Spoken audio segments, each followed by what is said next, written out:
So, of the 694 players, 400 were using Urshi water. Jesus. Was that the number one? That's a number one usage? Jesus. Yeah. Number two was almost 100 below. 306 people were using Rillaboom. That's wild. Hello, friends. Thank you for joining us. My name is Joel, and this is the O2 Drop.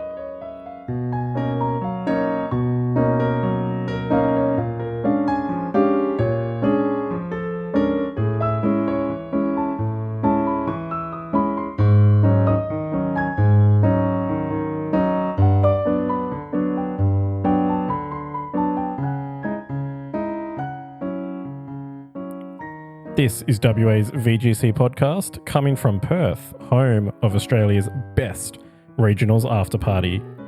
Today, we are recording our post-Worlds episode, and I am joined by my favourite people, Mark.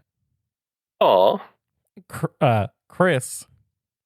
How many regionals after parties have you been to make such a claim? Yeah, it feels like you're always leaving. It's because I got a family now. Got to go take care of your kid or help out your wife or other family man things. I know, just the worst. And the man with the actual streaming setup that we just learned about this evening, Dan. What's up, chat? Hey. Dan, do you have a secret streamer background that we don't know about? Yeah, just wait for the green sordid screen. past. Green screen. So this last weekend, we have crowned our most recent VGC, TCG, Go and Unite World Champions for 2024. A great weekend, lots of stuff going on. Of course, we only paid attention to one stream. What was your guys' feelings about Worlds for 2024 Well, I didn't get any sleep.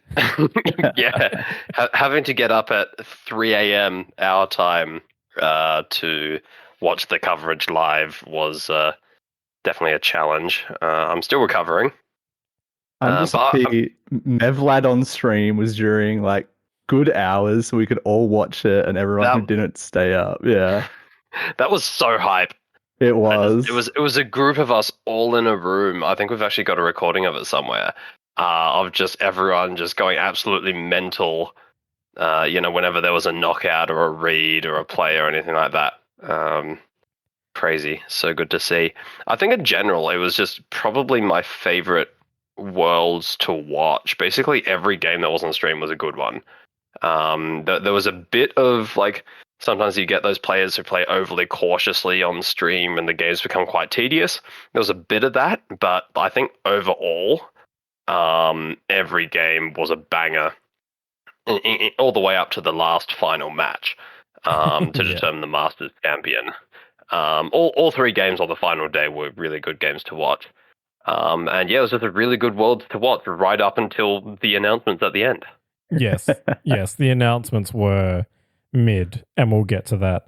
I missed a lot of Worlds live, unfortunately, but I did catch up on it. I wasn't going to wake up at 3 a.m. but no, that was a wise choice. Yeah. I found, other than when we had Japan, probably like the best timing almost, it being in Hawaii, because when it's getting good, it's 6 a.m. wake up. And you've only missed the first few rounds of the game, of the day. So that was really cool, and being able to watch the VGC finals from work on Monday morning was just chef kiss. It was amazing for timing. Yeah. No, for sure. That we actually got to wake up at a decent hour. Except for those people who were with us who wanted to watch TCG. In fact, I think one of our friends even got up to watch Go, so she was up at 3 a.m. for the third day in a row to watch Pokemon Go on stream, which baffles me. Yeah, I don't think we actually ended up with any Aussies in the top cut of Go, but we had a couple of Aussies in Masters, TCG, and of course we had Diego in VGC Masters. So shout out to Diego, the mad lad running one Protect on his Trick Room team. He had an insane run, undefeated in the first day of Swiss. He kicked the crown off Wolfie's head to be the second person to defeat him in Game 2. Just absolutely insane run. Only lost in quarterfinals because the matchup was appallingly bad for him. Yeah. Like, it was an uphill matchup, and he still played incredibly well. So, yeah, just massive respect to fellow Australian Diego. Absolutely. And I'd like to think of Diego as a very close friend because he beat Wolf, and I am pretty sure that was for me. He has heard, he's heard about how he slighted us by blocking me on Twitter, and he thought I'll get Wolf back for Chris Marr in Perth. Chris, I'd like to give a shout out to Diego. Genuine question. Does Diego know you exist? Does Diego listen to the podcast? I follow him on Twitter, and he. Well, I caught him for a share last episode. Well, hopefully Diego doesn't start doing too well. Otherwise, Chris is going to tweet at him to come to Perth every day, and Chris is going to get blocked by another Worlds competitor. I would like to think that the qualification system for next year's Worlds, I feel like he's going to have to come to Perth whether he likes it or not.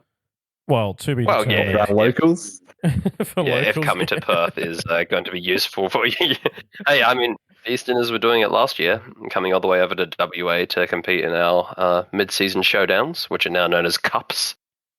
Did they? Look, Diego, if you're listening, big friend of the show, huge fan, you're welcome to come over anytime. I'll buy you a drink for beating Wolf. He can't be that close of a friend. You didn't even draft him in your team. Did any of us? Because you guys did. Yeah, of course you fucking. You guys screwed me over in the draft. I had to draft who I could when I could because you were sniping all my picks. I panicked. But I'm very happy with my first place pick. Can we talk about Daniel Walker's run? Sure, hit us. Well, I mean, he went 8-2 with the most insane team. So he was playing the win and in.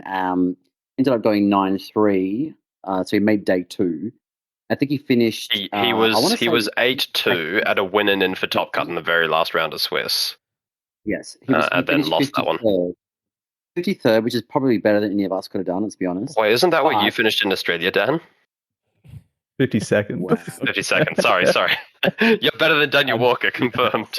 But Daniel was having a team crisis, as I talked about last episode, and he kept changing his team on the day. Like the day of, you had to lock the team in and register it. He was messaging me, then do you have this men's speed, that, low attack this.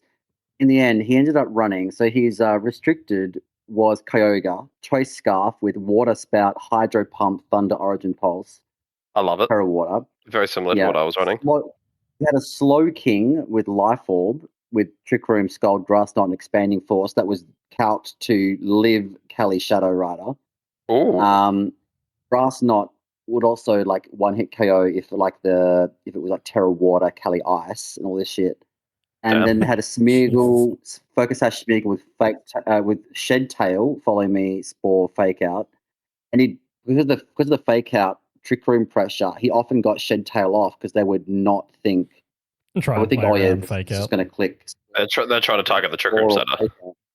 Yeah. So he got the Shed Tail off quite a bit. Galarian Form, Wheezing, Assault Vest with Neutralizing Gas, Gunk Shot, Play Rough, Assurance, Explosion, Terra Normal Explosion, which did apparently sweep in one game. So based. I love that. So ridiculous. Physical Galarian Wheezing with AV. Yeah, Rocky Helmet, Terra Grass and Didi, and Baxcalibur, Terra Poison, Loaded Dice with Icicle Spear and Scale Shot, Swords Dance Protect. Now, apparently his 2 losses were because Origin Pulse missed 3 times, and the other one was because Gunk Shot missed. As a Kyogre user, that checks. And then the win and in, apparently his opponent predicted that Wheezing would Terra Normal, so he Drain Punched a Quad Resist Wheezing and predicted such a hard read. That is the hardest of reads, but I'd like to show. He's a mad genius, he's insane, but very talented. I looked at his team. I was like, "This is fucking absurd." And I looked at his read, winning, made day 2, kept winning, 8 wins, 2 losses at one point. I was like, "Holy shit!" I think with a Terra Normal Assault Vest Wheezing. I think the big PSA to our listeners would be, don't pick this up and run with it. Because that shit's mental. And you would need to have been the one who built that fucking team to understand what on earth is going on. I think teams like that really kind of send the message of build what you want to run and build what you feel works for you. Because, that's clearly what he did there. He established that Terra normal physical wheezing was the best fit for his team. Yeah. And managed to get him. Was he the second most successful Australian at the World Championships? No, Jack Lloyd finished above him. Okay, right. 39. Yeah. Jack Lloyd, I think I might have played up against him at Perth Regionals. We also didn't If it's the person I'm thinking of, I beat him. Yeah, Daniel Walker's insane. He always has these crazy, super niche teams, and all the Australian regionals does always. So, very well done. Yeah, I have no regrets with my first draft pick. Diego, I'm sorry we didn't draft you, but we were back in our Perth label. Also, what do you mean we? Didn't Dan draft him? I drafted him. Did you? Oh, yes. Sorry. Well, Diego was one of Dan's 9 players that made it through to day 2. Yeah, that was fucked. Do we want to talk briefly about the... We can talk really briefly about the draft. Well done, Dan. Moving on. Thank you. Congratulations, Dan. After Dan's failure to get to Worlds, I guess he had to do Worlds. So. Something to do with Worlds. No, you did pick incredibly well. Out on stream to do either. Come on, Kieran. No, I love you. So for our listeners, our draft was golf mode. So lowest score wins, and the score of the players was based on their finishing position. Now, we drafted 12 players, and Dan's score was 1,050.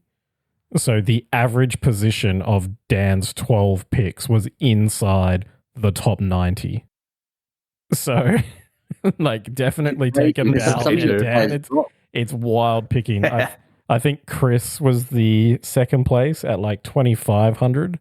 So average pick inside the top 200. Yeah. Dan made us all look very dumb in the draft this year. So big shout out there. My only stinkers really was the one dude I didn't know and a Agati choking. So yeah. And I love the fact that you knowingly picked a tie-break pick that wasn't even going to rock up. Such was your level of confidence in your pick. I'd like to give a shout out to Chilean Tang, was one of my picks of Tang Gang. The only reason Justin Tang didn't make top cut is because I think they were both 5-2, and then they had to do the Tang Gang mirror match, and it was an auto team kill. Yeah. Chilean Tang got 22nd. Chilean Tang 22nd. Alex Gomez got 29. Sebastian Escalante from Argentina, who I picked because of his amazing name, got 27th. So I had people in the game on day 2. Yeah, I think it was close. Dan had a team kill in quarterfinals on his picks, actually. It wasn't it? Mikhail Diego and Mikhail. That's right, yeah. Yeah. And which was painful to watch. And then I think I was the only person left with a pick in top 8. My very funny Yu Zhang Wang was in top 8. And if he had have won, it would have been me versus Dan. So there would have been some hope of stealing the draft championship, but Dan did it on full merit. No O2 drop specialties taking him out there. Just speaking of the draft, I'd like to quickly shout out, and I am going to do my best to pronounce his name right here. Daravone Supermanichan. He's a fan of the show. Let's pay him some respect, because shortly after we dropped the episode, he dropped us a follow on Twitter. Yeah, he did, yeah. It was incredible. I was following his career with great interest over the course of day 1. He was 2-0 at one point, and I was really excited because, yes, my draft results. In round 3, he lost to friend of the show, Lewis Tam. Multi-boy, a very talented young Australian. And then in round 6, he lost to Nicholas Khan.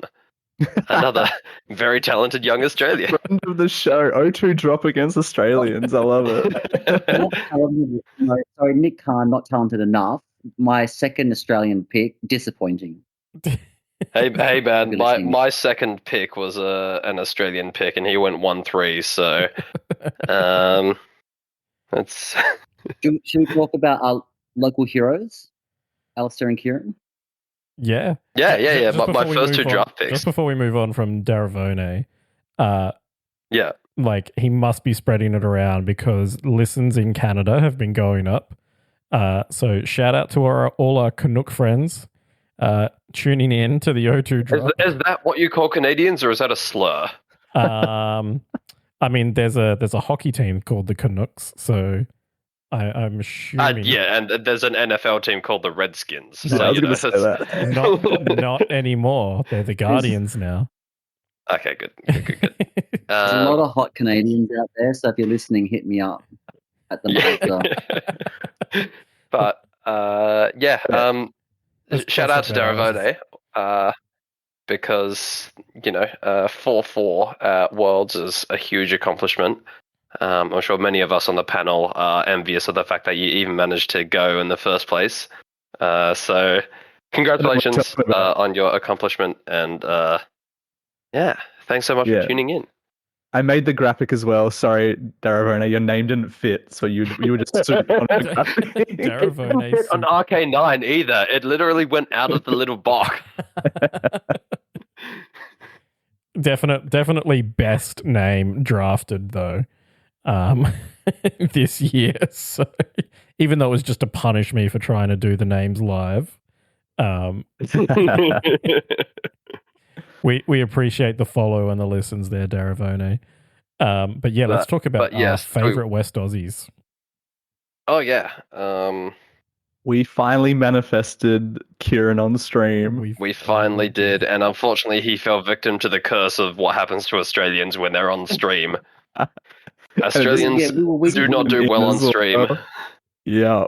We were whinging all day, or all morning, I should say, because it was 3 a.m. Like we had Australians like Diego and stuff that were like undefeated, and they never got on stream.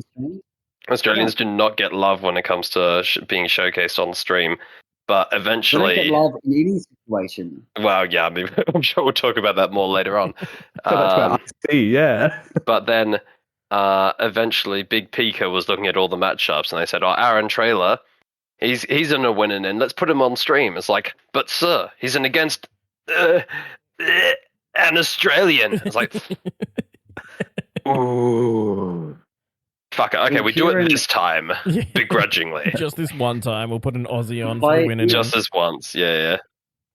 You could tell Kieran was like trying to keep his cool on stream, and like he's usually a very level-headed, like cool, calm, collected player, but you could see he was just like, watching him on TV. Well, we literally had it's crazy. He was on our TVs. Yeah. And just seeing him on there, like try not to like freak the fuck out on like basically a winning in and Worlds. It's funny watching him, hey, because like I've seen him like I was watching him live at the Melbourne Regional final match, which he won incidentally. But he was like, that was for the win of the entire regional championship. People were gathered around, and he was locked in. He was so on stream. Oh yeah. Yeah. He was like so calm and just focused. And then on the stream, you could kind of see, he's like kind of like fidgeting his hands, doing the leg shaky thing. I can't imagine what it's like. I don't know what the streaming numbers are like for Worlds, but it was like 15K. Yeah, there was like 30,000 watching the last day of Worlds. Yeah, is that across both YouTube and Twitch? That's just Twitch numbers. I think Twitch yeah. So probably like 75K though. Yeah. Be generous and maybe like double it. Yeah. So assume as many people are watching on YouTube live, because that's what we were doing. So essentially what I'm saying is like, the dude's got 30,000 people watching whether or not he progresses into the second day of the World Championships. That would that would cause anyone to shit themselves.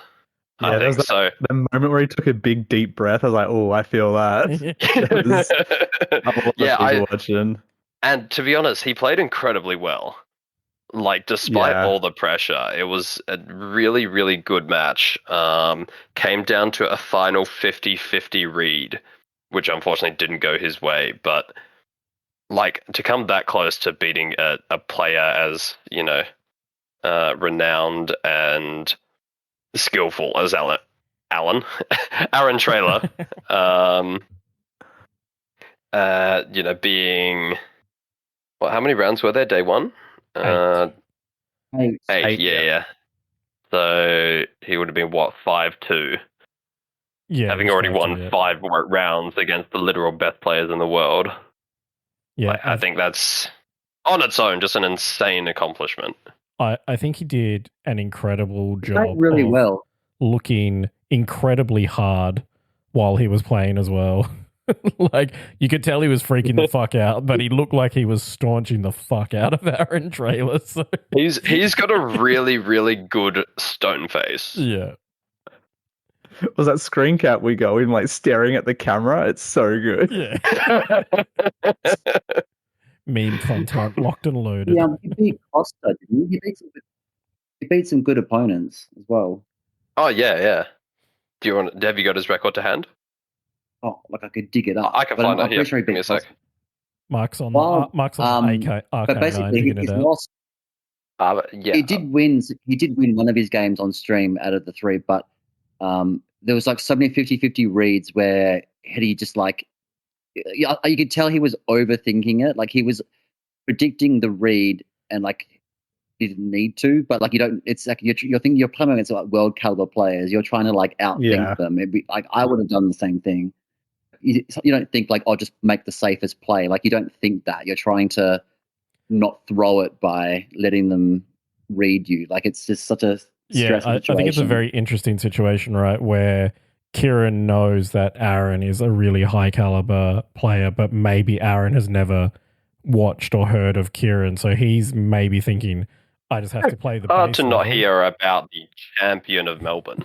A Melbourne regional champion. Yeah, but we know how much attention what rock he was living under. We know how much attention Americans pay outside of America. So Kieran's going, yeah, I've got to do the deep reads, and like Aaron's maybe just going, I just got to play surface level. But yeah, always interesting mind games that play out in Pokemon anyway. Depending on how many pages of the book you want to read. But what was Kieran's run, if you've found it there, Mark? I can't wait to hear you pronounce his first opponent's name. I've never heard of him before, so I assume it's not relevant. What was that, a Necrozma? Hold on a second. A Necrozma at Worlds. That's Labmouse won't let me navigate to that. But yeah, his first win was up against a Lillicol Trick Room team. The two notable names he defeated was Giovanni Costa and Alex Gomez. Fuck yeah. Yes. Like each one of those individually is an insane win, and he did it back to back as well. Round 3 he was up against Giovanni Costa. Round 4 he was up against Alex Gomez. And took both of them. Like he took both of them. Yeah. Incredible. I don't recognize any of the other names on his run, but by the time he reached Alex Gomez, he was 4-0 as well. Sorry, 3-0. That was his 4th win. Huge start to your first Worlds campaign. 4 wins, then a loss, then another win, then another loss, and then lost the win and in. But 5-3, like, that's the record I got at Perth Regionals, right? Like, to do that on the world stage is kind of ridiculous. And it was the second tournament this year that he got to the win and in match and fell just one win short. Oh, because he did that in EUIC, the European Internationals as well, didn't he? Yeah. Ended up versing fellow Australian Megan Rattle in round 9 at EUIC. So the unfortunate team kill of another Aussie. Back before they changed it so that it's only 8 rounds in day 1. Yeah. So, 8 rounds in day 1. And of course, Alistair had a very rough Worlds. He said multiple times this year, though, that he's kind of struggled with the formats that have been presented in Scarlet and Violet. But when a admirable 1-3 before he decided that he had enough of that tournament and just wanted to be there for the rest of the time for vibes. So definitely, Yeah, I mean, to be better than honest, anyone in this podcast could have done. if you're in Hawaii and you know that you're not going to progress to the second day, are you going to stick around and play another 3-4 hours of video games in a sweaty hall, or are you going to go out and be in Hawaii? Oh, Yeah, exactly. definitely Get some just pulled go be in pork, Hawaii. do some surfing, Definitely just go and drink something enjoy out of a Hawaii. coconut. Yeah. Absolutely. But while we're shouting out notable opponents, he was up against the one, the only Aaron Cybertron Zheng in round one. Round one. Jeez. Round one against Crazy. Cybertron, which I believe is the second time he's actually come up against him. I think he also paired him in Europe for EUIC. Yeah, I think that's correct. So, in true form, along with the podcast, Alistair is 0-2 against Cybertron. For now, there's plenty of years Fuck left. Cybertron. I can't wait to see my Reg H teams on his next month's videos.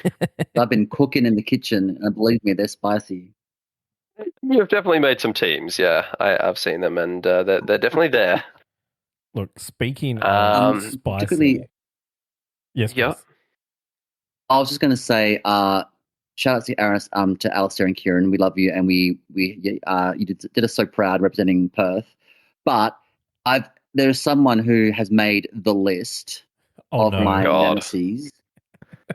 Chris's hate list. And that is Aaron Trailer. If you're fucking listening, for knocking my boy Kieran, for knocking Kieran out of Worlds, fuck you, you're on the list. God damn. You'll have to give us a running total of how many people are on the list. How many people do we have currently? It's just obviously I've got Cybertron, Wolf, and James Beck, Aaron Trailer. Am I still on your list? There's a secret list that we can't talk about. Oh, okay. Because our lawyers have told us not to. that, to be honest, that should be true of most of these. Yeah. Look, all opinions expressed in this podcast are of the people who say them.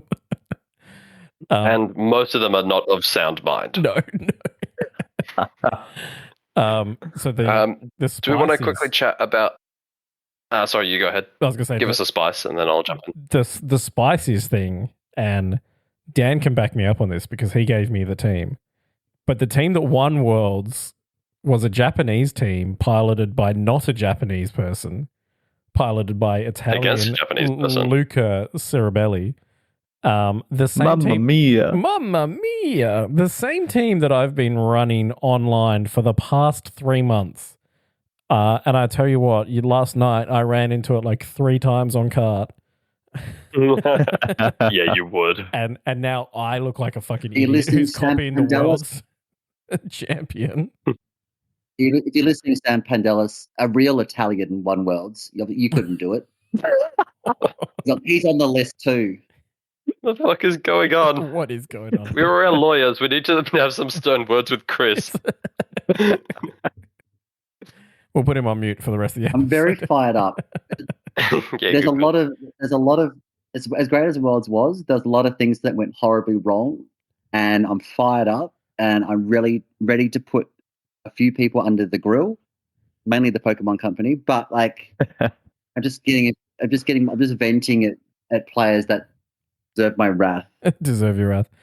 Look, the one moment of wrath that I have is that I was pretty annoyed at the winner, Luca Ceribelli, where his first reaction to winning was to piss bolt off stage to his friends and just left his opponent hanging there for over a minute.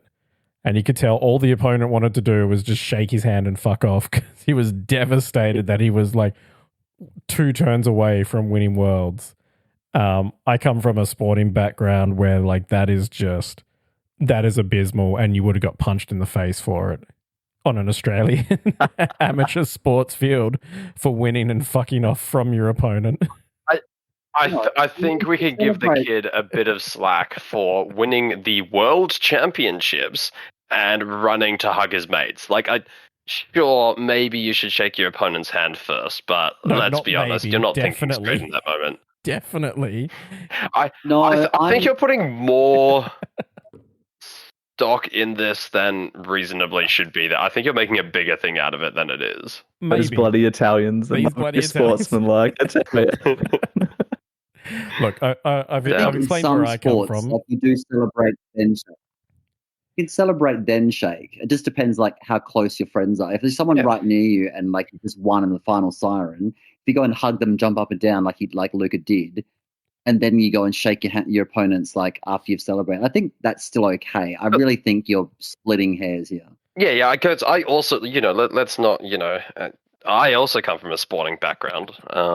Played rugby throughout high school, and whenever we won the final, like the grand final match, which happened a lot, because we really should have been moved up a division, was, when that final siren went off, like I would, be in my usual position on the team, the sidelines, and I'd go sprinting onto the pitch and would hug our mates, and that was always what happened first. So I'm not sure. Were you the water boy? I wasn't exactly the water boy, but I was dog shit at rugby, so I was on the bench a lot. I thought this was going to take a very dark joke with the rugby players and their bad celebrations.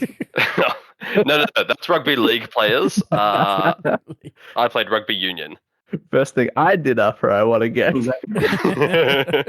Got some buddies. Well, I've usually got that dog at me. Yeah, that's that dog at me. But yes. So you might want to cut that one. Of course, big congratulations to Luca taking a Japanese team and basically not changing the EVs from what I could calculate from spectator mode. Trying to reverse engineer this stuff. Yeah. I spent some time, and the EVs are pretty close to the team report. That was it Shota or Shooter? Was the original pilot of that in Series 17 or something. But yeah, personally, very sad that it's a team that I've been running for 3 months, and now every time I play it, I look like I'm copying the world champion. Yeah. Yeah, that's fair. Before we move on, I feel like we're missing a shout out. Specifically a shout out to friend of the show, Multiboy, who we haven't mentioned yet, who went to day 2 with a team not dissimilar to what Kieran was running. I assume they collaborated because they both rocked up with Iron Crown. Terra Ground? I'd need to have a closer look. Oh, you haven't gone deep into I Multiboy? would assume so. Yes, Terra Ground, Terra Blast, Tachyon Cutter, Psychic, Protect, Life Orb. It's the same set, so I assume they collaborated. Nice. Beat himself an Okie Dogie in round 7. Boo. And made it through. Sorry? Poor Okie Dogie. Getting beaten. You said poor Okie Dogie, right. Just for a bit of context for our viewers, basically everyone except me seems to have had a personal crisis this evening. So we are recording via Discord from our own homes. Our first time doing a virtually connected podcast. Yeah. The cheapest episode ever made. Well, cheap for some people, Chris. I think you'll be able to. The viewers will be able to guess which of us have spent more and which of us have spent less on our home mics. Home internet. Wow. Which of us are massive nerds who spend a lot of money on headsets, and which of us use our MacBook inbuilt microphones? Which has a massive delay between camera and audio. As long as many, many listeners can hear me, that is all I care about. Look, I'm sure at least all some of our listeners can hear you.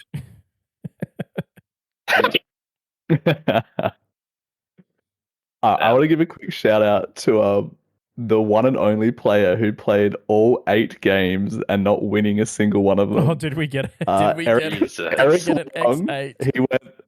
He went 0-8. Played the only person to play the entire 8 games, not winning a single one. That's amazing. Huge no, he was running Iron Bundle. That's probably why he didn't win a single game. he was running basically the exact kind of team that I was theory crafting right at the start of Regulation G. Oh yeah, You know, it just when looks Miraidon like came team in, you. well, it was just kind of that whole run Miraidon and then a bunch of Quark Drive Pokemon. Nice. But I mean, he's running Chi-Yu Iron Bundle. So yeah, very much a team for me, and very much the kind of record that I would have got as well. You got to respect somebody that goes to Worlds and they're like, nah, fuck it. I'm going to play the entire day one. I went all season to be here. I'm going to finish the bloody day out. I got to be honest. I think I would. Oh, you definitely on your first. I mean, your first run at Worlds, you definitely stick around for the whole day. Yeah, that's true. I mean, I've never dropped a tournament before. Being a bad podcast host. Not once have I gone O2 drop. Because I've always said, you know, I love the game. Whenever I rock up to a tournament, I've rocked up to play Pokemon. Yeah. And, you know, I'm going to play Pokemon, even if I'm not going to win. That's what I'm there to do. If I fly to the other side of the world, to Hawaii, to compete against the best of the best, I'm going to play Pokemon, and I'm going to do what I went there to do. And so, I paid yeah. for my ticket. I paid for my accommodation. I'm playing. Goddamn right. And I while I wouldn't have gone 08 because I'm built different, I wouldn't have gone anything at all because I didn't qualify. But you know what I'm saying is, like, even if you know you're 07 going into your last round, you know I'm going to play the last round. Look, you got to try and come out with a win somewhere. Yeah, it can't have been a great evening for him leaving, having gone 08, but it's good. It's good tournament experience though. You're playing at Worlds. Like I would soak that. Yeah, and I mean, play, like experience. Endurance training as well is also really important for those longer tournaments. Yeah, especially for someone who maybe got a local invite or something like that, or maybe just had one regionals. Yeah, 100% getting the endurance. Yeah, people who haven't played at a lot of big tournaments. But yes, Eric Long, if you're listening, your team is awesome, and you're awesome for playing Pokemon for the whole day. And massive condolence. Instead of dropping like the other cowards. Massive condolence all these on going OX and not hitting the buy once in 8 rounds. That's incredibly tough luck as well. Yeah, that too. Like, what the fuck? There's probably like 2 1-7s, and one of them got the buy. Of them. There's 7 1-7s. Oh my god. My favorite was Luis Franco from Mexico, who beat Hobbit in the first round and then proceeded to lose every single game after that for the rest of the day. Tanked Hobbit's resistance. I'm just looking through all these people's like records to see if during their 0, 6, 0, 7, 0, 8 runs they played against like any big names along the way and tanked their resistance. Well, one would assume it will be in the first couple of rounds, because if you like, imagine being 0-4 and running into Alex Gomez round 5 or something like that. That would be rough. You would know that people like that, if they hit 0-3, they're done. They're not continuing. Yeah, because they're pussies and they don't play it out like the absolute Chad that is Eric Luong.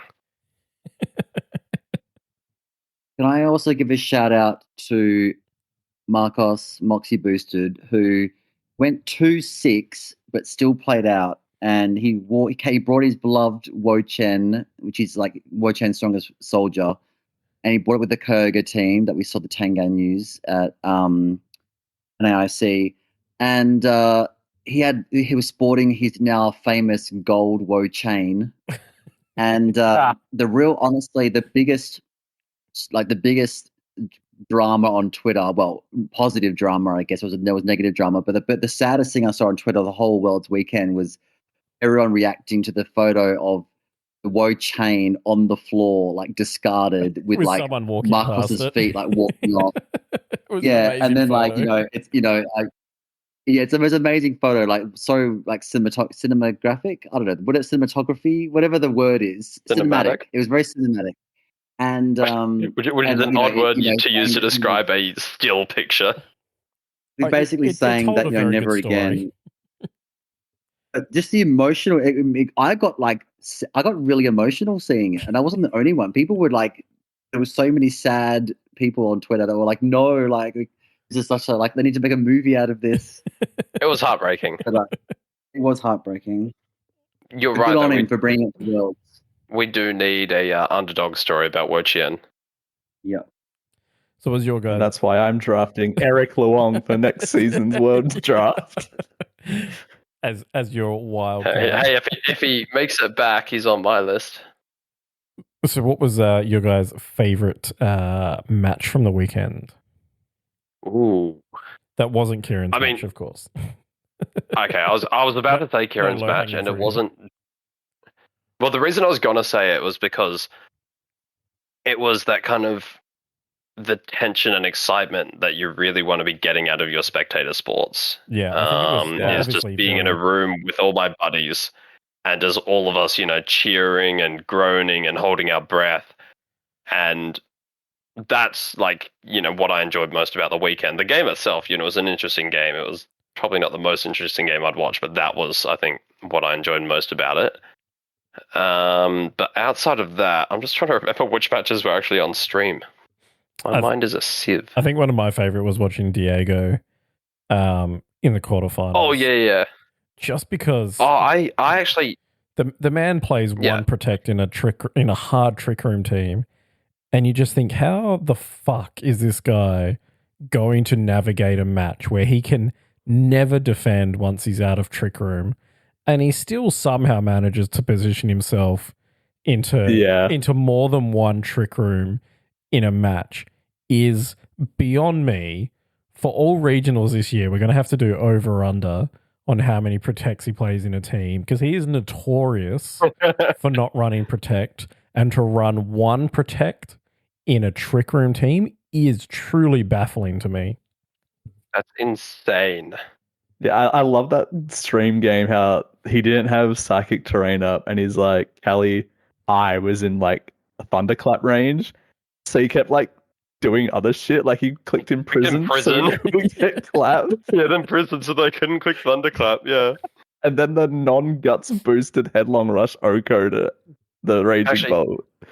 That was pretty good to watch. I will say, the first Diego match that was on stream, I can't remember who he was up against, but the one that he won was just a really good match to watch, because I'm with you, Joel. I was like, how is he going to win this game with only one protect on his entire team? And after watching him play multiple games on stream, I still have no idea how he's doing it. Still don't know how he got to where he got to, but we witnessed it. No, I can see that he this. does really well, but I don't know what he's doing right that he can play a team without any protects.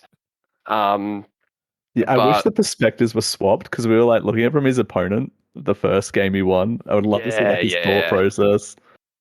Actually, I can find out who he played against in the first draft. Was it Antonio Sanchez? It might have been. Give me a sec. Your pick, Dirty Sanchez? Yeah, he was. It was Antonio Sanchez, or was it Oliver Escalin? No, it was Sanchez, wasn't it? Yep. Antonio Sanchez. And yeah, then beat Wolf Glick in round 11 as well. What huge step. Nice.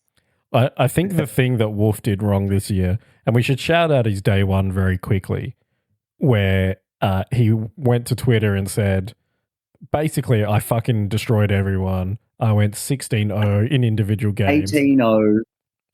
Yeah, went 8-0 for the day. I think that really upset his day too, because he put it out to the universe. He basically challenged the universe, fuck me up, bro. And then he finished 8-3, right? He didn't get a single win in day. 9-3. No, I think he picked up a win. 9-0. No, there's only 8 rounds on day one. It was 8 plus 3. but then he went. But I believe on the course, first game, he was day top 2. 24. He was top 24. He got knocked out in. It was 18-0.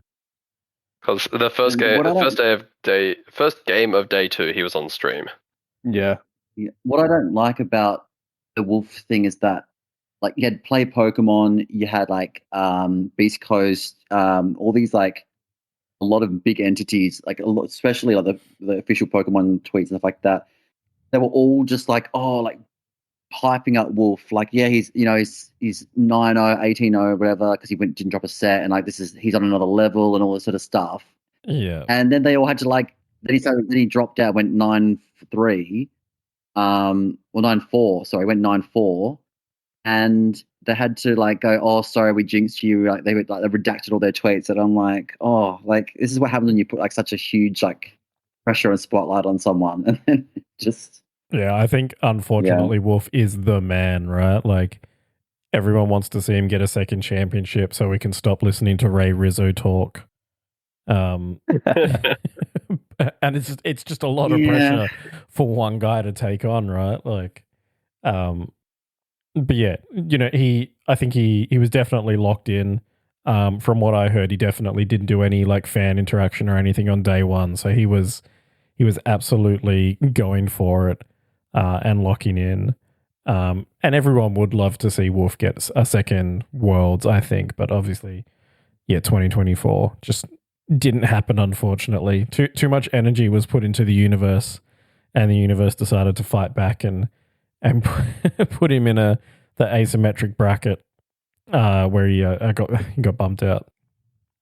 Cool. So my favorite game on stream was like, okay, I know I'm not allowed to say Kieran's game, but I was just so invested in it that was obviously the favorite because it was insane, and like every like, and also the reason I was even more invested in it is because Kieran had like messaged me like 2 days before Worlds because he needed a Raging Bolt that had the lowest possible IV, and for all the Paradox Mons that like were those three. Well, the Paradox Mons, the lowest IV they can have was 20 for the Raging Bolt. Needed a 20 IV Raging Bolt, so I had one. My only Raging Bolt just happened to be 20 IV, so I like EV'd and terrored it and like taught all the moves and PP up it and traded it to him. And I was like seeing my Raging Bolt like on stream, and then I got the Thunderbolt paralysis, and I was like, "Fuck yeah, Raging Bolt!" Like I was like, that was a huge moment in our. That's my boy working for my boy. Watching. That's my boy. So, because a couple of us were calling out, like when he clicked the Thunderbolts, like, "Come on, paralyze!" And then the paralysis went off, and we just went insane. But I guess it was for like nostalgia purposes. It was really cool seeing Cybertron versus Sajin Park on stream with the Terra Fairy Pachirisu, and on day one stream. That was a pretty cool. I mean, the Pachirisu did fuck all, but it was a 10-year anniversary of it winning Worlds, and seeing him bring it back on stream against Cybertron, who was coming back since not playing since 2017. Seeing that matchup was pretty cool. Yeah, plus Sajin Park's Iron Hand set was just psychotic, and I like to see that as well. Yes, there was so many Iron Hands with low kick, and like that was it. Yeah, it seems to be the new thing. Well, probably not. Everything's fat, so makes sense. Yeah, exactly. Right? It's all restricted, taking 120 from low kick. Yeah. Iron feet. That's that'd be Ursaluna hate as well, wouldn't it? Because Ursaluna's pretty chunky. Yeah, even like possibly. Mirror, yeah. Because like look at all this like heavy slam does nothing to. It's like just kick him instead. Low kick, sword stance, fake out, detect. Yeah, just fucking nutty.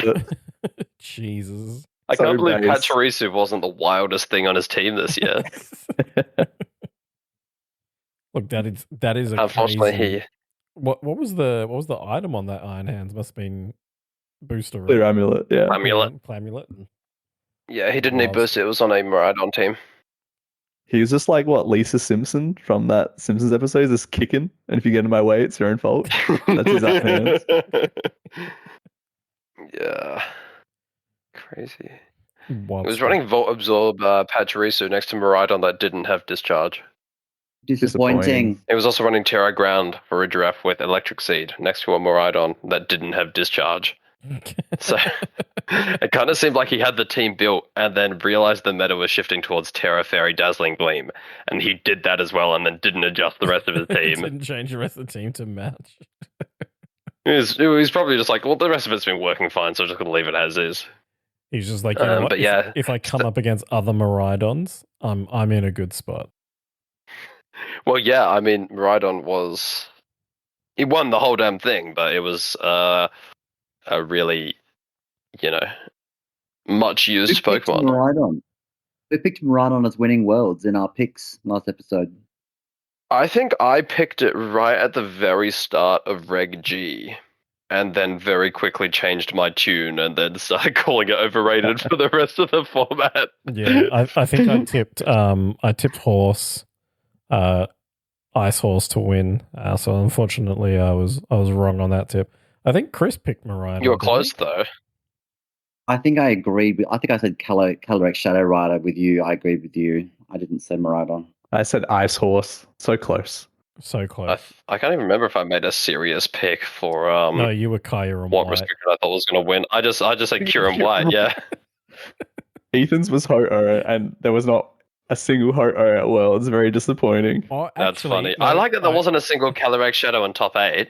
I think Ethan corrected his pick to Miraidon at the end of the episode. No, he corrected to Terapagos. Oh, of course, because Aurelian Yeah, I Solar think he was did. on the turtle. Yeah. Speaking of choking at Worlds, yeah. God damn. And I give you some crazy usage stat. This is courtesy of Lab Mouse because you just mentioned, Mark, that there was no Calyrex Shadow Rider in top 8. Yep. Which is correct. There's also no Raging Bolt in top 8, which Holy is just shit, seriously? mind-boggling stat. Oh, And you're correct. the stats get even more crazy after this, right? So for the whole Worlds weekend, there was brought to Worlds 2 Iron Valiant, 3 Reggie Alecki, 5 Gallade, and 9 Dragonite were brought to Worlds. All of those made top 8, every single one of them.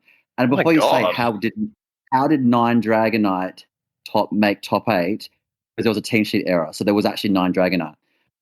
So yeah, both Iron Valiants made top 8. All 3 Reggie Alecki made top 8. 5 Gallade made top 8. This is and not 9 Dragonite. This is not correct. What are you talking about? Maybe this is across. I think you're misunderstanding. I doing- think all of those were brought. That is a number that was brought, and each of those Pokemon, there was at least one of each of those Pokemon in top 8. Oh, right. Sorry, I apologize. Yeah. I read the sentence wrong. Yeah. There was. But yes, each one of those Pokemon was represented in top 8, which is insane. Yeah, seeing the Valiant in Salt Vest the on 80 finalist team, but then watching It was kind of not- depressing watching it do fuck all. Yeah, no, watching it have no protect and watching it be so easily redirected.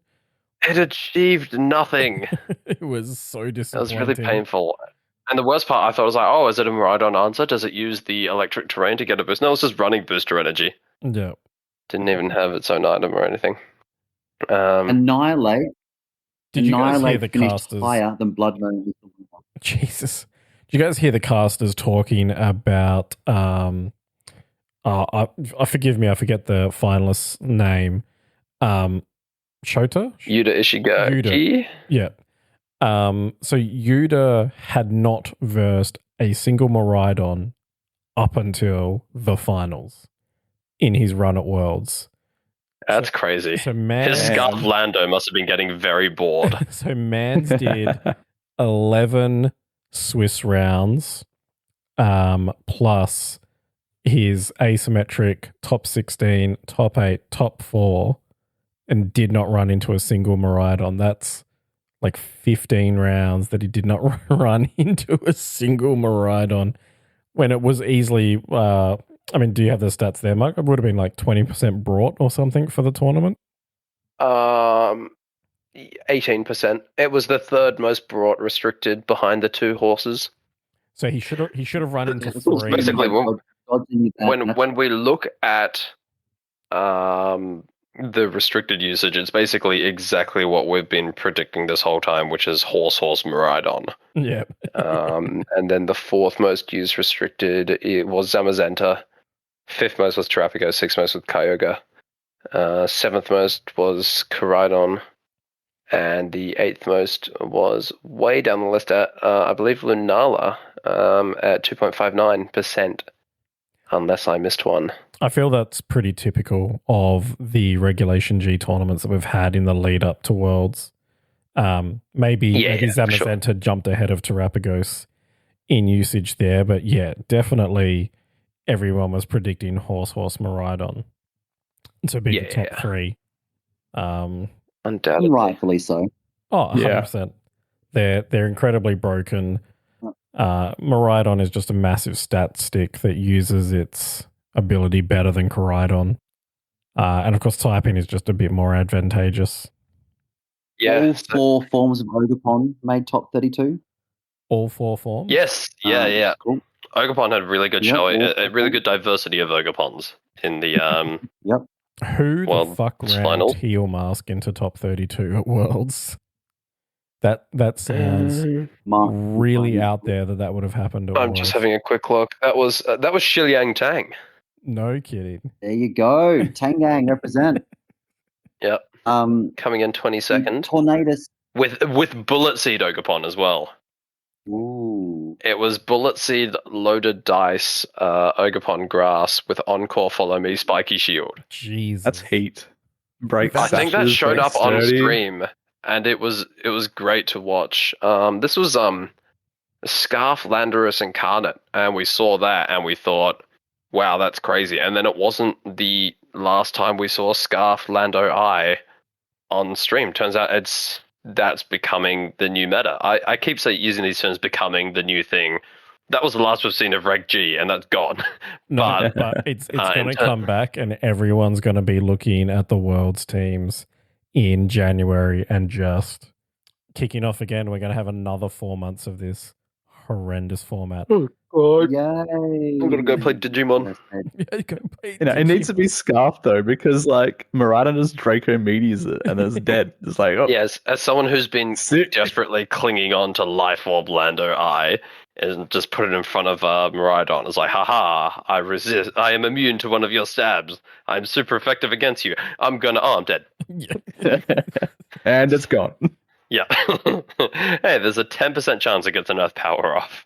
But, yeah, Another interesting stat for you, Tornadus was the 12th most used non-restricted, so 12th most used, but the highest it placed was 27th. So Tornadus did not do well. Whimsicott with a higher usage than Tornadus by all of 0.5%, which was on the winning team. Yep. Also, there were 2 of them in top 4. Not more than 2 in top 8. But yeah, I've said all along that Whimsicott is the superior Tailwind setter, and I'm glad to see that the best players in the world are agreeing with me.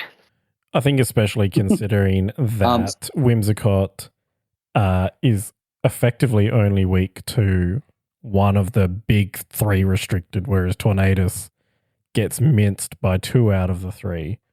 It definitely That's makes very sense. true. Yeah, I mean, to say that Whims is only weak to one of the restrictors kind of discounts the fact that it's still probably gonna eat it from a single 100% Astral Barrage. But I feel like Electro Drift would kill it. Yeah, Electro Drift would probably kill through resist. Yeah. I mean, Wims has the benefit that it can put up a light screen to at least try. To counter those 2. Yeah, exactly. I was actually able to survive, my Whimsicott was able to survive hits from all 3 of the big restricteds with the use of my handy focus sash. Incredible team building. Thank you. I think I saw a lot of Covert Cloak on Wims for obvious reasons. It's like, yeah, Covert Cloak's probably the best item. It's like, hey, you've got Fake Out, but just try and hit me with it. So what else do you see in terms of any interesting mons, any maybe out there percentage uses that would be against what we were anticipating? Yeah, so Stellar Terra type was the 6th most common Terra type. And the most common for Urshifu Rapid Strike. Yes, it was the most common for Urshifu Rapid Strike. Urshifu Rapid Strike represented 60% of Stellar Pokemon. Jesus. Terrapagos obviously represented another 23%.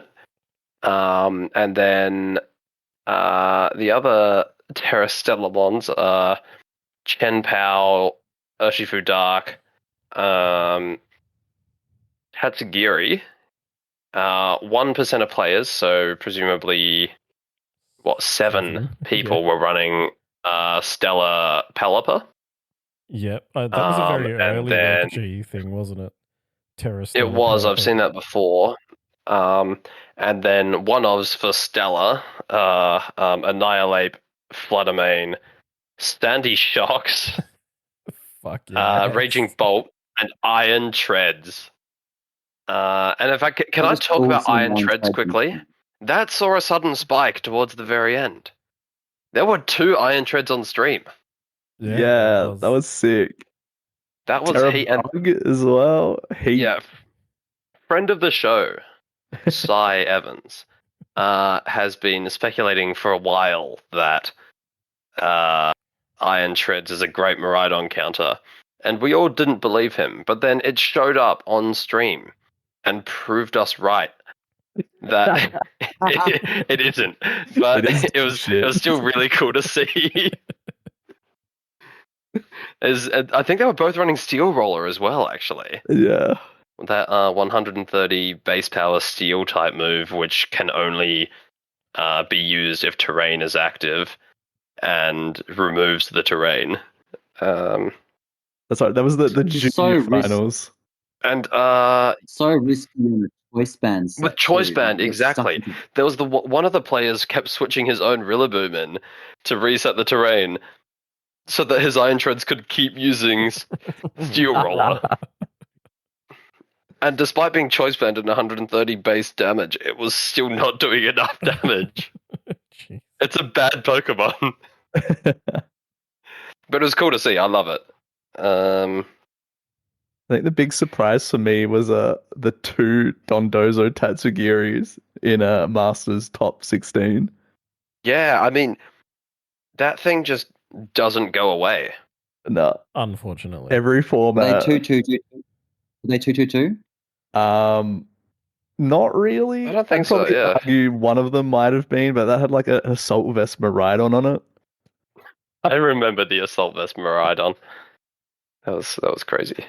And then Justin Knox was running the my favorite wheezing Kelly S version. I'm just looking at that team now. Right. Super toxic. Yeah, that was the Stellar Tatsugiri, actually. Yeah, droopy Tatsu as well. I think that Assault Vest Miraidon ended up on stream, and it just seemed really underwhelming compared to its choice specs counterparts. Oh yeah, it's mid when it's like, hey, this thing deletes things, and then now I'm just sticking around. Look at me. It's like, I want to see in Volt terms Switch of Miraidon Incineroars. I don't want to see an Incineroar survive a Volt Switch. Thank you very much. Yeah, it's like Chad exactly. Specs versus Virgin Assault Vest user. And I will say, of the 125 Miraidon that were at Worlds, 116 of them were using choice specs. Yeah. Damn. The next highest used item was Assault Vest with 3. Look, I think Miraidon has a very optimized build of how to use it.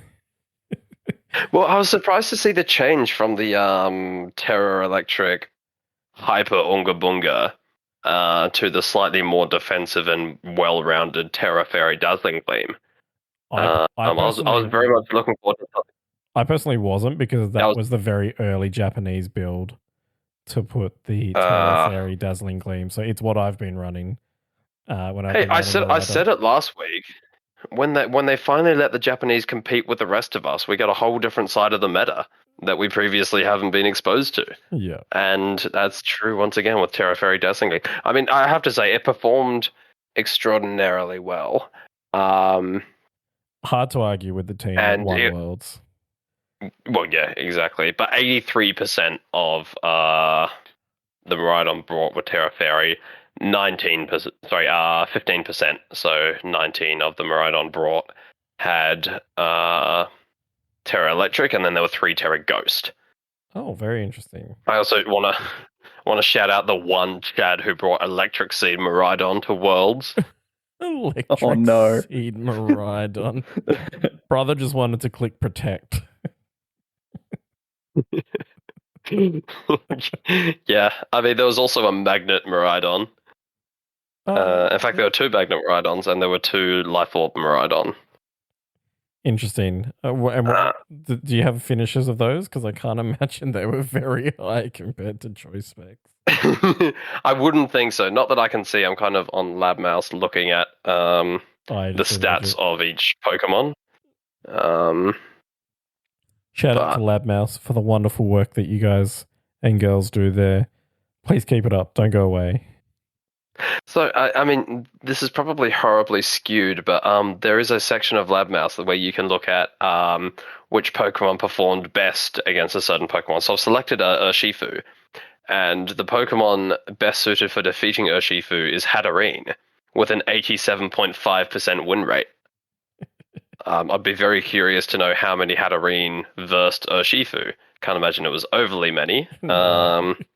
It was 2 Hatterenes at Worlds. And every time. And they were clearly very good at dealing with Urshifu. They collectively won 87.5% of their games. The next best Pokemon for defeating Urshifu, tied with Chestnut and Venusaur. Hell yeah. Yeah. Again, there was 2 Venusaurs at Worlds. I don't know what's wrong with this graphic, but it's just telling me that Calyrex, it's just base Calyrex, has a 73.3% win rate against Urshifu. I'm going to assume no one brought base Calyrex. So I guess maybe that just means that Calyrex in general has and there were a lot of Calyrex as well, so that would mean that's actually, statistically significant. Yeah. If Calyrex has a 73% win rate into Urshifu. I think every Calyrex shadow that I saw on stream was psychic variant. So that checks out. I didn't see too many, if any, Draining Kiss Calyrex on stream. No, that wasn't really present. Yeah. It was a lot of Astro. It kind of, time is a circle. It came right back around to where it was at the beginning, which was Nasty Plot, Astral Barrage, Psychic or Psyshock, and Protect. Yeah. A lot of them were, I think I can probably find. The top 3 Cali Shadows are all Terra Normal because they don't like mirrors. yeah, the mirror was annoying. Terra Normal, Terra Fairy, Terra Dark, Terra Ghost were the top 4. But yeah, most of them were running Life Orb. The next highest used item was Covert Cloak, then Spell Tag, then Choice Specs, and then Focus Sash. In fact, if you combine Spell Tag and Spooky Plate, because they do exactly the same thing, they just have different names, you actually get 33, which is more than Covert Cloak. So, realistically, Spell Tag was actually the second most used Calyrex Shadow item. Interesting. Ooh. Yeah. I mean, it's basically, it's not quite as much of a damage boost as Life Orb, and obviously it's specific to your ghost moves, but being able to protect and not taking chip from Life Orb recoil is, it tends to be pretty significant at, the higher up you go in terms of world championships and stuff like that. Because more skilled players tend to have longer matches. The matches don't tend to end as quickly. And Life Orb chip, I find, can end up being relevant in some cases. So a lot of people do tend to opt for, the Mystic Water or the Spell Tag or other items like that. Yeah, it's one thing that I find with something like a Urshifu Blood Moon is that quite often the attack that takes it out is its own attack after it's chipped itself for a few turns, and then it's taken a hit here or there from the opposition. But a mon that I didn't really see, I personally didn't see many matches of, I don't think I saw Blood Moon pop up at all in the World Championships on stream. Bear in mind, I didn't see all of the matches.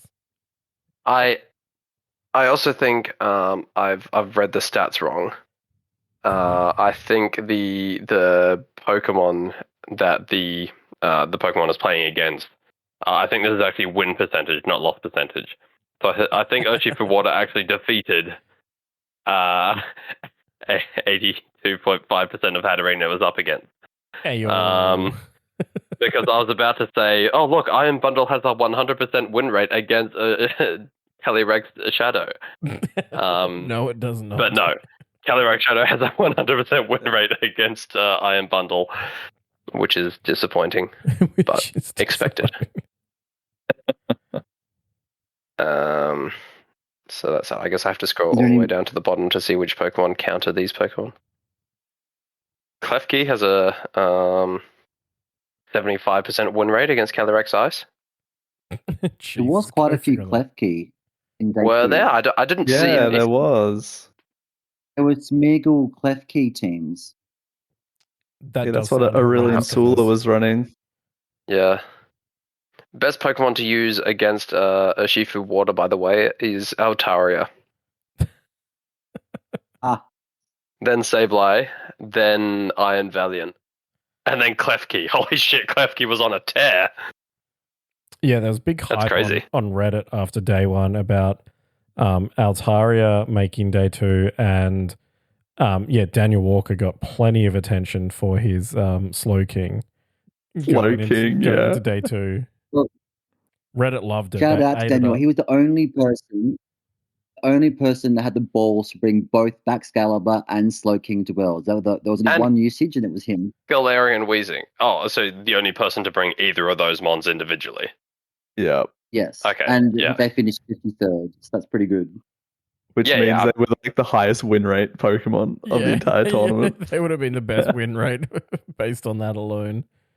Also, if you want to defeat a Calyrex Shadow, the best Pokemon to use is Iron Jugulus, with an 82% win rate against Calyrex Shadow. Big snarls. If you want to beat Miraidon, the best Pokemon to use is Ogerpon Teal Mask, with an 85% win rate. Closely followed by Comfey with an 84% win rate, and then Baxcalibur with an 80% win rate. That's kind of inflated. You said Daniel Walker was the only Baxcalibur user, right? Yeah. So that basically just means that Daniel Walker won 80% of his games against Miraidon. Yeah, this is where data's funny when you're working with really small sample sizes. Small sample sizes, yeah, exactly. Because if there were a lot of Iron Bundles, obviously it wouldn't have had nearly as much of a loss rate and other I think things you can tell yourself to cope. Urshifu is going to have more reliable statistics because 4 out of 7 people bought Urshifu to Worlds. Fun fact: Latios was undefeated against Fluttermane. Huge. Again, small sample sizes lead to some very interesting things there. One thing we haven't really spoken about, and we'll touch on very quickly, is Junior, who I believe everyone on the show and lots of West Australians are a big fan of. Kevin Hahn got the big scalp at Worlds in the juniors division this year after taking out 2 ICs. And multiple regionals. Huge player in the junior division and close personal friend of our very own Takumi. So big shout out to Kevin Hahn on topping off an incredible season. If we had a Masters player pull that off, they would be just God. They would shut Ray Rizzo up. For that one season alone. He was huge in his tournament runs, and literally the kid was massive compared to the other junior. It was so interesting to watch. Oh, dude, kid has. He's a tall lad. Yeah, I think he's. Yeah. Oh yeah. He's like last on the cusp of the seniors now. Yeah. We shall watch your career with great interest. Why doesn't the larger junior simply eat the smaller competitor? I mean, he basically He did. basically did, yeah. Oh yeah, those Will-O-Wisp that Zamazenta did jack shit all set. Oh, that was so funny. I love watching Zamazenta get bullied. Yep. Stupid shield-faced dog. Or your bulkiness, you can fuck off. The seniors match, I think, was also very funny. Seeing the world's most expensive Draco Meteor miss. Yeah. Yeah. Ooh, A $10,000 miss for the poor kid who lost game 3 because his Miraidon missed Draco Meteor. He still almost pulled it back as well after that devastating first turn. It was the right play. If he hit that, he won it there, I reckon. It was very upsetting. Absolutely, yeah. Like I said, he's still almost won, but it's just kind of hard to come back from losing really turn 1. Crucial, turn 1. So that was really unfortunate for him. Poor kid is, only wins $20,000 instead of $30,000. Still, by far, going to be the wealthiest kid in his, year 7. Yeah. But look, I think that kid's going to be eating at the school canteen all year. It'll be core memory for that kid where he either just continues to take on the if it's not 100 it's 50, or he never ever plays anything under 100 accuracy ever again. Look, I mean, I've seen some people make some strange plays over the years when team building just to get around having to use less than 100% accurate moves, including I've come up against several Chi-Yu using Burning Jealousy instead of Heatwave. That is pretty wild and out there. Yeah, a while ago, back in Generation 8, when it did see limited play Galarian Darmanitan, it wasn't uncommon for it to run Ice Punch instead of Icicle Crash. Yeah, well, that's 95 versus 85, right? In terms of accuracy? Yeah. No, Ice Punch is 100% accurate. So Ice Punch is 75 base damage and 100% accuracy, and Icicle Crash is 85 base damage and I believe 90% accuracy. Or it could be 85. I'll just double check. It's the Fang moves that aren't 100% accurate. Yeah. Fang and Thunder Fang, they're 95. Very nice. But no, the punch moves are 100% accurate. They're all 75, 100. And yes, Icicle Crash is 90% accurate, which is not enough accuracy for an 85 base power move. But as we've established previously, Game Freak hates ice types. Yeah. Unless it's a $90 DLC horse. Then it gets one of the best moves in the game. No notes. Yeah. Oh, yeah.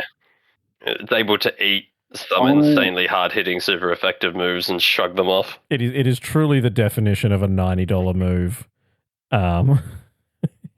But both horses are just ridiculous with what they do. But that's a different argument for a different day. Yeah, but speaking about things behind paywalls, Worlds next year. And the year after. And the year after, which I believe are less than the two locations are less than 5 hours drive away from each other. Yeah. If we're going to Worlds for 2025, we may as well just stay there for the year and then drive over for Worlds 2026. Look, you could try and go drop to Disneyland. O3 drop to Disneyland, boy. So speaking of this, because this was revealed in the closing ceremony video of Worlds, the locations and dates, which the dates is very useful for people booking flights and stuff. Not that you can book flights, but you don't know if you're qualified with the new qualifying system. Find out if you qualify 2 weeks beforehand. For the 20 Australians that are going to go, maybe 23. Yeah.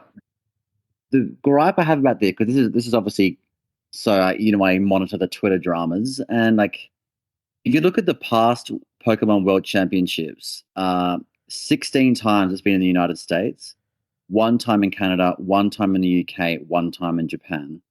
So if you then condense that down to the official regions, 17 times in North America, 1 time in Europe, 1 time in Asia, 0 times in Oceania, 0 times in Latin America, 0 times in the Middle East and South Africa. So the world championship of Pokemon is more like the American championship of America. Like it's like the And we American. they call their baseballs like the World Championships or something.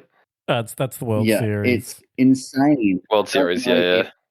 I don't know if the Pokemon Company International are on like the payroll of the United States government for like tourism purposes or something, or like I would not put it past them. I honestly wouldn't. I mean, it doesn't make any sense. I have to assume it's a logistical thing where it's just easiest for them to do it in the US. But I have to say, it's really disappointing to see. Like, I thought, so for a while, it was just exclusively held in the US, and that was how it was done. And then, you know, they went to London, and then they went to Japan, and then they went to Hawaii, which is still the US. Was like, okay, they're mixing it up. You know, we're London, Japan, Hawaii. Where are we off to next? And they're just like, no, that's over now. We only did that because COVID made it hard to do it in the US. It's easy to do in the US again, so now we're doing it in the US. And to just stop you nerds from having any hope, it's going to be in the US the following year as well. Yeah, I think it's, if I'm not wrong, it'll be the 10th time that it's been on the west coast of America.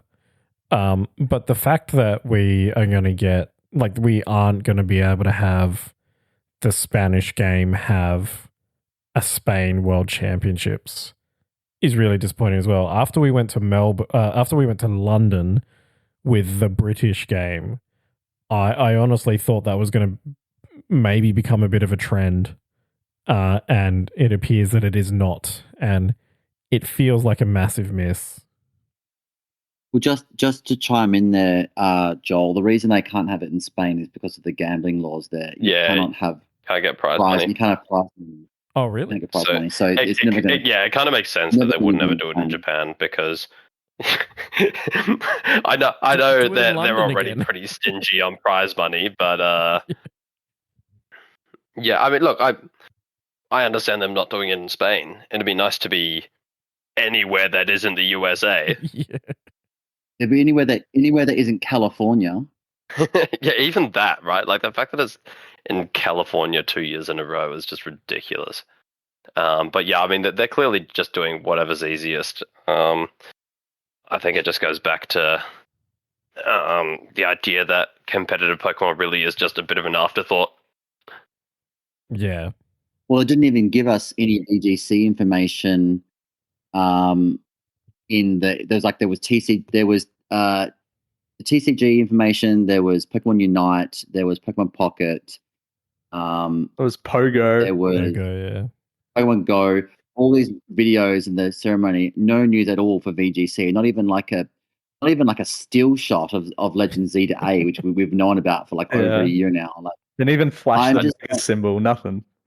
And you had bloody Joe Merrick from Cerebi. Like, does a good job. Don't get me wrong. But he's like, it's the reason that VGC didn't have any information released because it's based on competitive news, and the Z to A is a single player game. It's not going to be competitive. Blah blah blah.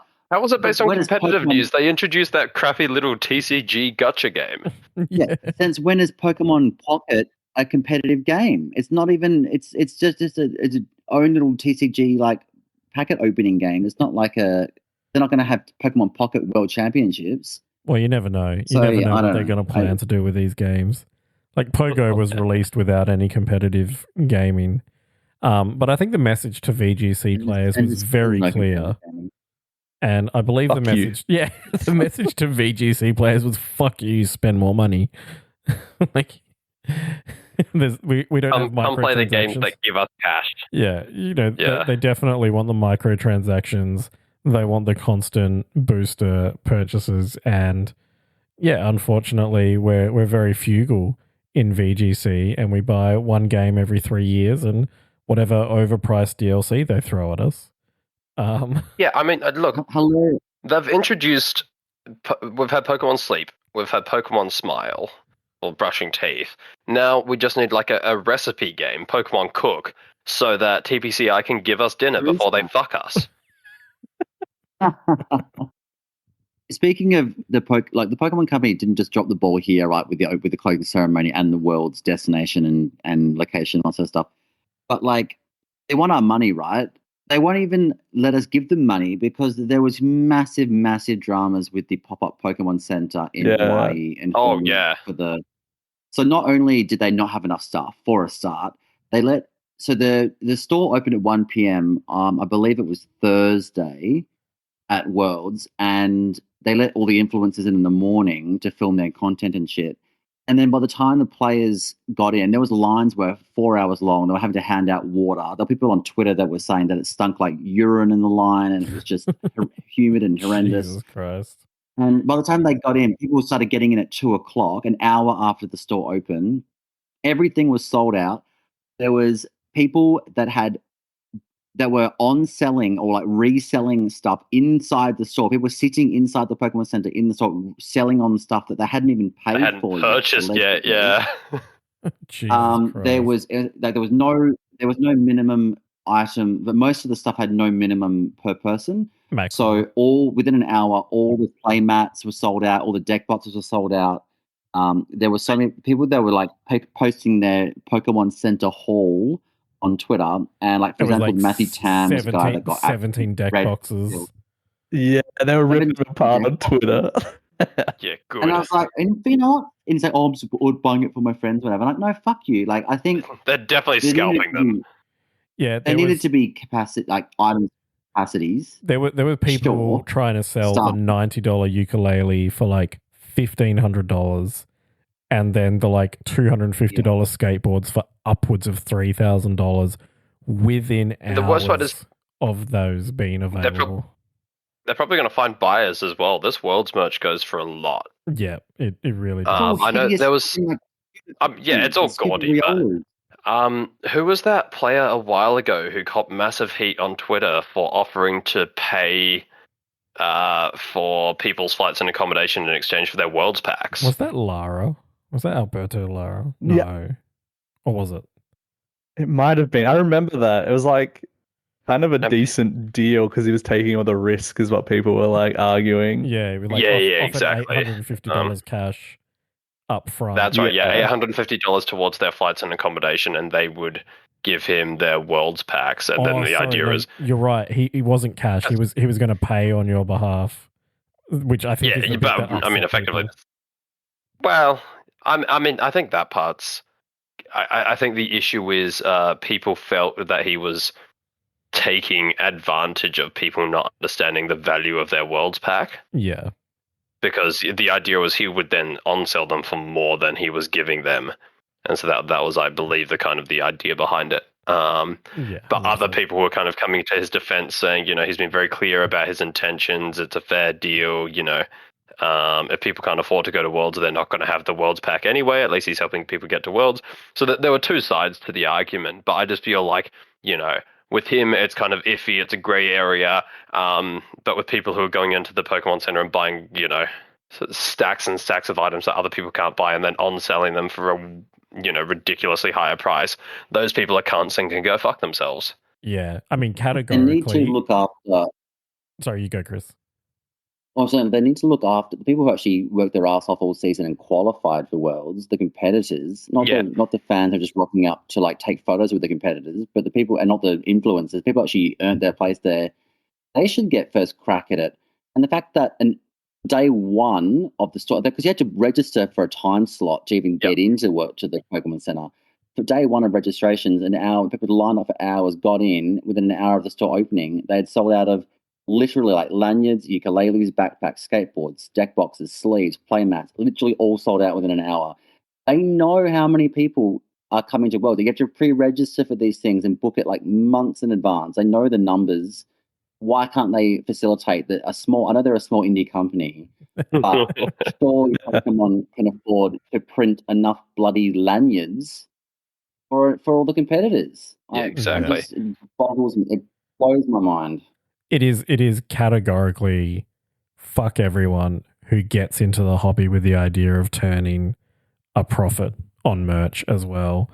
I despise the scalper mentality. It's super scummy. Yeah, the scalper mentality is just cooked, and It was literally the first thing we saw about Worlds, and for probably the first few days of Worlds, it did leave a pretty dark shadow over it before things got rolling really heavily. So yeah, fuck those people. If you're thinking about going to Worlds to buy heaps of merch to on-sell it, don't Well, be that hopefully person. they hear hopefully they hear the feedback and fix it for next year. Oh yeah, it's definitely on Pokemon Company to have some fucking common sense about this and introduce maximums on things.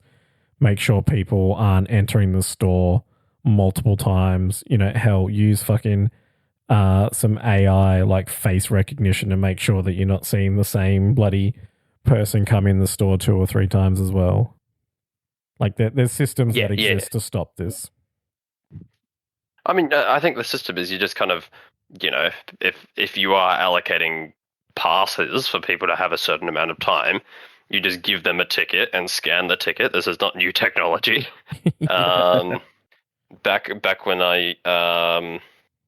my mate and I ran a comedy show, it was you get an email with a QR code that I was able to scan with my phone. And then once that was scanned, if you try to scan it again, it would say it has already been scanned.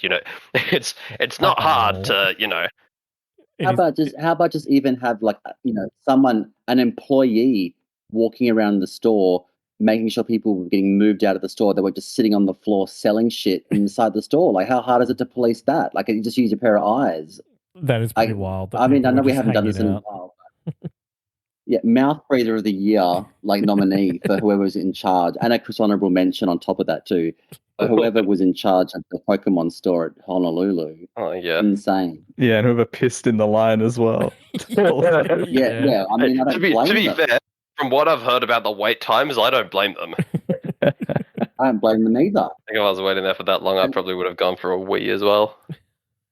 And also a quick Chris Honorable mention to whoever was in charge of the VGC stream, because on Wolfie's stream day 2 in the first round, Wolfie was on stream and they gave him 2 Incineroars in his team preview. Did you see that graphic? Get with it. Like, hello. That's very funny.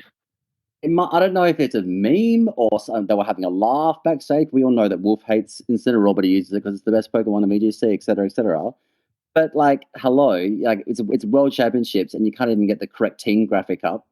And there were other times where, like, how like if you don't know what the Pokemon is in the back, it just shows a Pokeball, instead of the actual Pokemon. Like, there were times where like the Pokeball had a held item, so you had like a Choice Specs Pokeball on Team Preview. I'm like, what are they smoking? Obviously, the same person that was running the store was running the bloody stream graphics as well. They should hire me. I'll do a much better job on those graphics. And we know I you will. don't doubt it. I don't doubt it at all. The quality. Maybe there's like showdown drawn April Fool's versions that are like super cursed. So good. They are amazing. Okay, gentlemen. Well, we are getting pretty long in the episode, so to wrap up, any final thoughts on Worlds? I know we could go on for absolute hours about the weekend because it is the peak of our sport. But final thoughts on Worlds for 2024 before we move into Regulation H and the 2025 season. Can't wait for Reg G Worlds next year since they're going to be really fresh in this format. It was should fun. be double restricted. I would have preferred a non-restricted Worlds, but it was still fun. Same. There was like some entertaining matches on stream and stuff. So yeah, very entertaining for sure. Yeah, I mean, I just, one final shout out to everyone we've mentioned and everyone we haven't mentioned. If you went to the World Championships and you're listening to this right now, whether you made it to day 2, whether you won the whole thing, or whether you went 0-8, we are all super proud of you. Yeah, we're super proud of each and every one of you. You're all awesome, and you should be super happy with yourselves. All right, a couple of things from me. We got tradition. Fuck James Beck, who also obviously bombed out at Worlds. He bombed because he's not used to using teams he had to build himself. Yep, same as Cybertron. I'd like to give a shout out to Ollie Mack VGC, who didn't do well on day 1, didn't make day 2, but he posted on Twitter, "The haters said I couldn't do it. And they were correct. Honestly, great call from the haters. And I thought that was a very funny tweet. That's So amazing. shout out to you, Ollie Mac BGC. It's incredible. Giving me a chuckle. Incredible. And dishonorable, Chris Honorable, very serious. I put my serious voice on now. Chris Honorable mention to Ian Robb. I know we don't talk about TCG that much, but huge controversy that's still ongoing because people are calling like justice for all sorts of people in the top 8 of TCG Masters. It was an absolute shit show. Basically, Ian Robb won his top 8 matchup, did a jerk off, like wanking, masturbating gesture to the crowd after he won. On the stream. Then he proceeded. This was after Game 3 had finished. He hadn't signed the match slip yet, but then he proceeded to sign the match slip. The game was ended.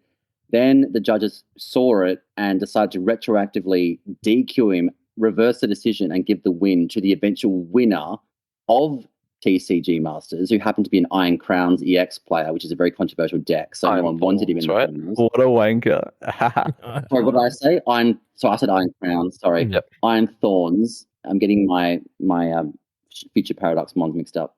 But because the player who, argument being that because the game had finished and they shouldn't have retroactively DQ'd him for that game, they should have DQ'd him for the next game. And there's all sides of the coin here. So a lot of people arguing that Ian Robb shouldn't have been DQ'd at all. A lot of people are saying that the guy who was meant to be that guy who played Ian in top 4, who lost to Ian. Sorry, the guy who played the Iron Crowns player. I can't remember their names now. Iron Thorns. Iron Thorns player who won TCG Masters. He shouldn't have been in the finals because the DQ happened after the game already finished. The person who was in top 4 should have got a free pass to the finals instead. So there's all people arguing about that. And then the whole thing was a schmozzle, and the judges need to, because according to the rule book, apparently by the official rule book, if the game's finished, the penalty should apply to the following round, not the round that's already been. They shouldn't retroactively hand down a win to the player who lost. It's a penalty on the player moving forward, which means going into the next game, that's when the loss occurs. So the free win should have been handed to the next person by the letter of the law. At the end of the day, though, I don't think it super matters. I think how you apply, in the grand scheme of things, although I'm sure I think how you apply the... I'm sure the guy who lost feels shafted. Yeah. But I think how you apply the law on stream matches is a little bit different because of what happens around them. It takes a while to go from being the stream match to being entered into the system. I think DQing the dude who fucks around on camera like that is 100% the right call. Where the DQ should have happened, I think will be open for most conjecture. of Twitter agrees with that, it seems like. But ultimately on something that big, that decision would have come from their head judge, who at Worlds is usually the most experienced judge in the world at the time. So it probably is the right call based on the information available at the time. And that is to There's stop people the progression saying that of that apparently player. they did it because apparently they wanted to have the top 4 game on stream, and they had to have the game to stream because that was in like the schedule. So they had to have a top 4 game, and that's why. I think it's understandable. I have no issue with the way they handled it. And like I said, I think the only person who really feels that the wrong thing was done is going to be the person who ended up with the loss where they could have had a free win. Yeah. Anyway. Yeah. Dishonorable mention to Ian Robb. You're on fucking camera in front of tens of thousands of people with children in the room. You know what Big Pikachu's like with their PC. We should probably nominate him for Mouth Breather of the Year for when we do the selections, because that was just an idiotic thing to do. Trying to argue, he was arguing that he was signaling a dice re-roll. It was a re-roll dice gesture. I mean, mate, I play TCG. No one rolls dice like that. Picks it up and jerks it off like a dick and then rolls the dice down. It was not a dice re-roll. We all know what you were doing. It's funny if you watch the VOD replay on YouTube, they call him the winner and it cuts to the end card as soon as it's over. It's so funny. Love it. Last thing from me, quick shout out to James Goring, top 8 in TCG Masters at Worlds. massive effort for a guy who's playing TCG in Australia for like 15 years. Keep grinding, keep working. Love to see it. But thank you to you guys. Thank you, Mark, Chris, Dan, for joining me this evening virtually for the first time. It's been an interesting experiment, but I think it's going pretty well. Yeah. And maybe the last time, depending on how the quality comes out. Yeah. We'll see how this goes through the editing process. But thank you to everyone at home for tuning in and listening to us, taking time out of your day to listen to our ramblings. We definitely appreciate it and would love for you to join us again. Don't forget to follow us on Twitter at the O2drop_VGC, and we're on YouTube at the O2drop. Our premium content is coming. We will have it ready by the end of August. We've already had some comments on our Spotify saying that people are excited for it, even just to hear those sweet paper rips. So we're definitely going to work on some more of that for you guys before we release it, hoping to have 4 or 5 episodes ready to roll when our premium/additional bonus content becomes available. Content. Until next time.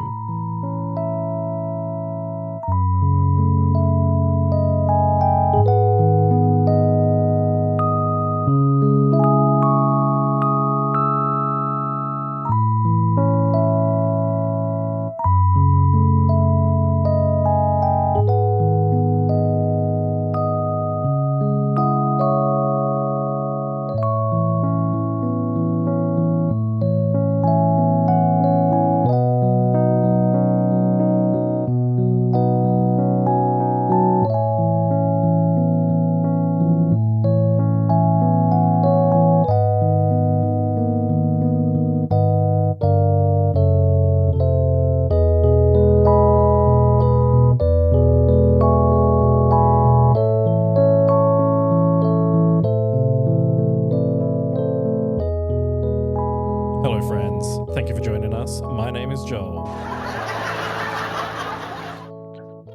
And this is the O2 drop. Fuck's sake. You want to just run that back? Yeah, get it out of your system, cunt. Yeah, okay, I'll close the soundboard. I'll close the soundboard. Okay. Hello, friends. Quickly also let Ethan know not to join. Yeah. Did he say anything? Yeah, he hasn't said anything. No. He can join if he wants. Quality content, like I said. All right. You're the boss.